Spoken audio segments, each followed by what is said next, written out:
રાજકોટ અગ્નિકાંડ મુદ્દે અત્યાર સુધીના સૌથી મોટા સમાચાર। આજે આઈએએસ અને આઈપીએસ અધિકારીઓના નિવેદન લેવાશે। આનંદ પટેલ, રાજુ ભાર્ગવ, વિધિ ચૌધરી સહિતના અધિકારીઓની આજે પૂછપરછ કરવામાં આવશે। એસઆઈટી વડા સુભાષ ત્રિવેદી ગાંધીનગર પોલીસ ભવનમાં આ તમામ અધિકારીઓની પૂછપરછ કરશે। પૂછપરછ માટે ખાસ પ્રશ્ન બેંક પણ તૈયારી કરી લેવામાં આવી છે। 2021 થી લઈ 2024 સુધી ફરજ બજાવી ચૂકેલા અધિકારીઓના પણ નિવેદન લેવામાં આવશે। તો રાજકોટ અગ્નિકાંડ મુદ્દે આઈએએસ અને આઈપીએસ અધિકારીઓના નિવેદન લેવામાં આવશે। તત્કાલીન મનપા કમિશનર આનંદ પટેલ, આ ઉપરાંત તત્કાલીન પોલીસ કમિશનર રાજુ ભાર્ગવનું પણ નિવેદન લેવાશે। આ વિશે વધુ જાણકારી મેળવી અમારા સંવાદદાતા હિરેન રાજગુરુ આપણી સાથે લાઈવ જોડાયા છે। જી હિરેન, આજે આઈએએસ અને આઈપીએસ અધિકારીઓની પૂછપરછ થવા જઈ રહી છે। કોની પૂછપરછ થશે અને ક્યાં થશે?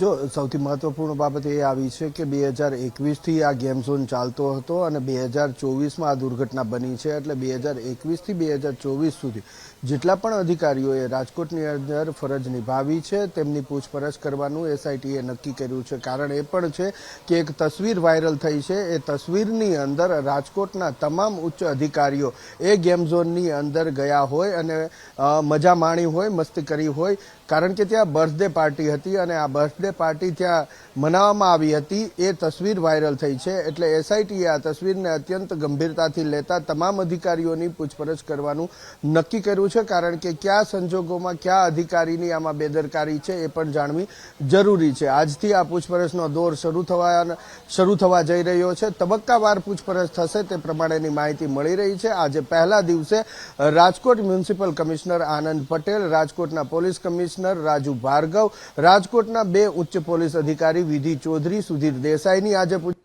પ્રકારની માહિતી મળી રહી છે। જો કે પૂછપરછ કેટલા વાગ્યાથી શરૂ થશે એ પ્રમાણે ચોક્કસ હજી માહિતી નથી મળી રહી, પરંતુ પોલીસ ભવન કે જ્યાં એસઆઈટીના વડા સુભાષ ત્રિવેદીની ઓફિસ આવેલી છે અને ત્યાં જ આ પ્રકારેની પૂછપરછ થાય તે પ્રકારેનું અનુમાન લગાવવામાં આવી રહ્યું છે અને કેટલીક માહિતી પણ એ પ્રકારેની મળી રહી છે। પૂછપરછ જે સંદર્ભમાં થવાની છે એ માટેના પ્રશ્નો પણ તૈયાર કરવામાં આવ્યા છે। અધિકારીઓને એની ભૂમિકા પ્રમાણે અને એની જવાબદારી પ્રમાણેના પ્રશ્નો પૂછવામાં આવશે અને ક્યાં કોની ચૂક છે, ક્યાં કોની બેદરકારી છે એ આ પૂછપરછના આધારે નક્કી કરવામાં આવશે અને નક્કી થઈ ગયા બાદ જરૂર પડશે અને બેદરકારી જો સ્પષ્ટ થશે તો તેની સામે પગલાં પણ ભરવામાં આવશે। સૌથી મહત્વપૂર્ણ બાબત કે એસઆઈટી હવે ઝડપથી પોતાનો રિપોર્ટ તૈયાર કરી દેવા માંગે છે અને રાજ્ય સરકારે જે 10 દિવસની સમય મર્યાદા તેમને આપી છે એ સમય મર્યાદાની અંદર જ એસઆઈટી રિપોર્ટ તૈયાર કરી દે। કારણ કે એક તરફ પોલીસ તપાસ પણ ચાલી રહી છે અને ચાર્જશીટ પણ ઝડપથી ફાઇલ કરવાની છે। ક્યાંક એવી પણ વાત આવી રહી છે કે એસઆઈટીના રિપોર્ટને